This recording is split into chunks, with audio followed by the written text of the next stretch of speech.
So you mentioned that your child is a picky eater, and all your mom friends said, "Is it sensory? That could be sensory. That sounds like sensory to me." What is sensory anyway, and how does it relate to picky eating? Today we're diving into sensory development, how it relates to picky eating, and what you can do to best help your toddler. Hey, welcome back. I'm Holly, a pediatric occupational therapist and toddler mom. My channel is about all things early childhood development for 1 to 3-year-olds because when it comes to toddler development, what you do, mama, matters. Eating is a multi-sensory experience. Imagine eating without being able to see or smell or taste your food. A little bit strange, right? Each of us experience sensations on a spectrum. So let's think about cucumber. One person might find cucumber crunchy and another person finds it slimy. Sand. Some people love walking on the beach and other people avoid the beach because they don't want to feel the sand on their feet. Both of these are normal. They're within a spectrum of normal. People with sensory processing issues experience their sensations outside of that norm, to the point that it prevents them from doing certain activities or eating certain foods. The way that their brain interprets that sensation is saying that this is something really horrible and something to be avoided. So let's relook at that example of a cucumber. Some people might find cucumber so squishy and slimy that it feels like 1,000 disgusting slugs on their tongue, and it makes them actually gag or vomit. This is not a mindset, this is something neurological. It's impossible to separate the sensory experience of eating and the mechanics of eating. So let's look at sensory development as it's related to eating and toddlers. First off, smell. Smell actually develops in the 3rd trimester while the baby is still in its mother's tummy, but it only fully establishes itself at around age 6 or 7. Taste. By age 13 weeks, a baby has fully developed all of their taste buds, but they have a preference for sweet tastes and they are slightly more sensitive to bitter tastes, like raw spinach. This sensitivity to the bitterness slowly decreases over time, but generally we say around 2 years old we would expect that they wouldn't be so sensitive to normal flavors of vegetables. Touch. Babies are born with innate reflexes and responses to touch in order to protect themselves. Therefore, their tolerance for different textures of food can be limited. When you start feeding at 6 months, meaning it's normal for a baby to spit out new foods or even gag at first. We then see a progression of exploring and learning about the feelings of food by using their hands and their tongue to play with food. Yep, it's messy, but it's an important step developmentally. Somewhere between 1 year to 18 months of age, toddlers stop gagging on or spitting out foods, and they develop a menu of food preferences. This menu should include 30 to 40 different items of food of various taste, color, and texture. It may take up to 15 times of being exposed to a food for your toddler to actually add it to their repertoire of foods that they regularly eat. So, how can you tell if your toddler's picky eating is because of a sensory issue? Sensory issues around food are present in a very large percentage of children that are picky eaters.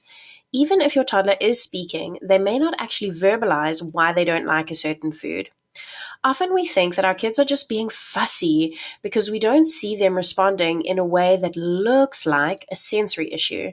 So, for example, your toddler may not hold their nose and say, "Ew, that stinks," even if that's why they are feeling sensitive to the food. They may not tell you that the cucumber feels like 10 slippery, slimy slugs in their mouth, even if that's what they're experiencing. So, what will they do? How will you know that this is a sensory issue? They may seem irritable, they may shout, they may cry at meal times, they might gag or vomit if we're trying new food. They might refuse to eat certain foods or the whole plate of food if a no food is present. They might even throw the plate.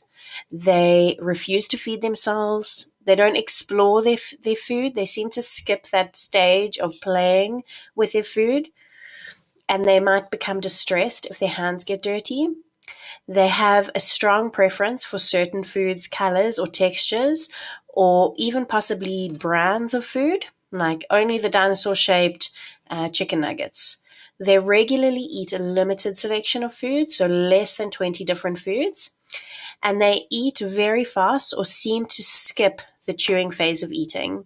It's not necessarily that each of these have to be present to mean that it is a sensory issue, but if you see some of those happening, those are red flags towards their picky eating being sensory related. So the big question I get asked so often is, will my toddler grow out of this picky eating? If the reason for your toddler's picky eating is sensory related, it is very unlikely that it's something that your toddler will grow out of.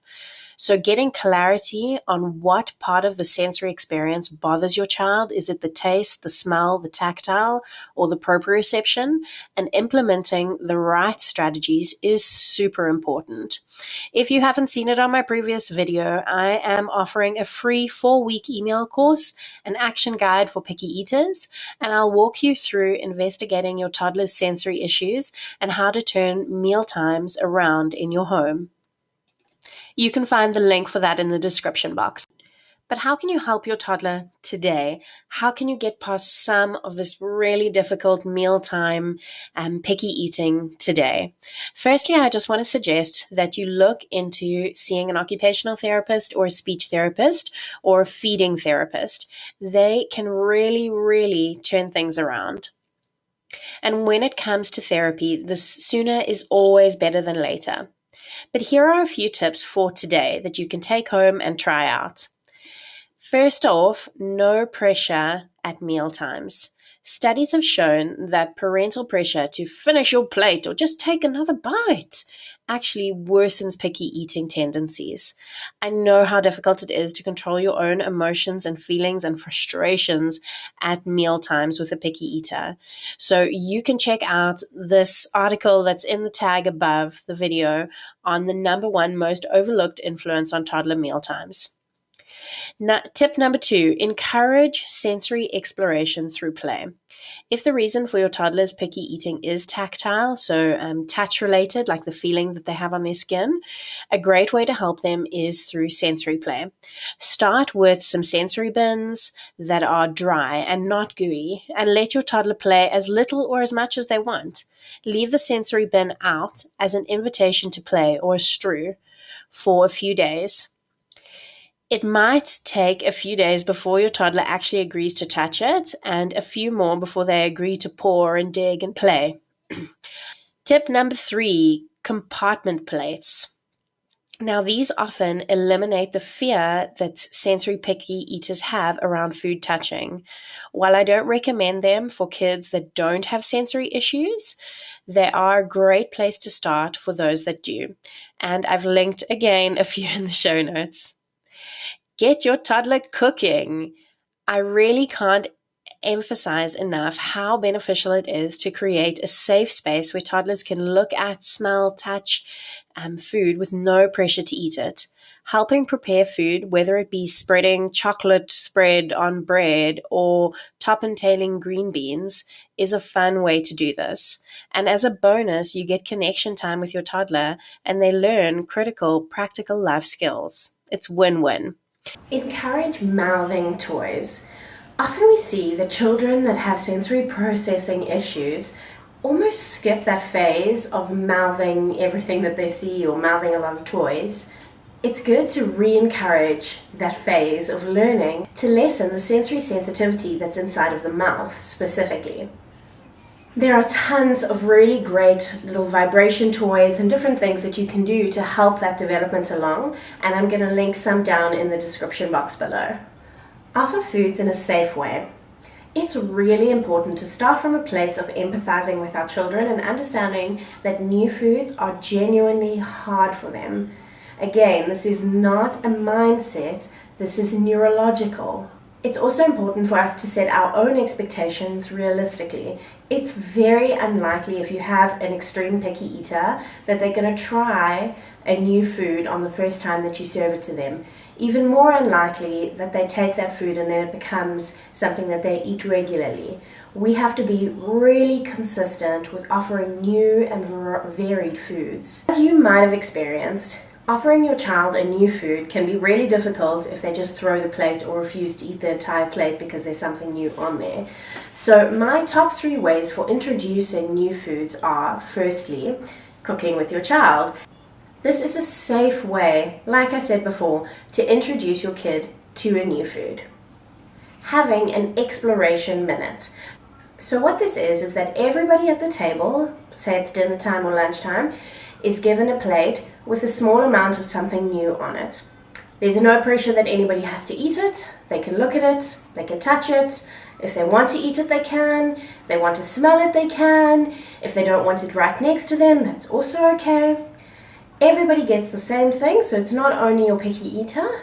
You leave it on the table for a minute, then those plates get packed away and dinner is served.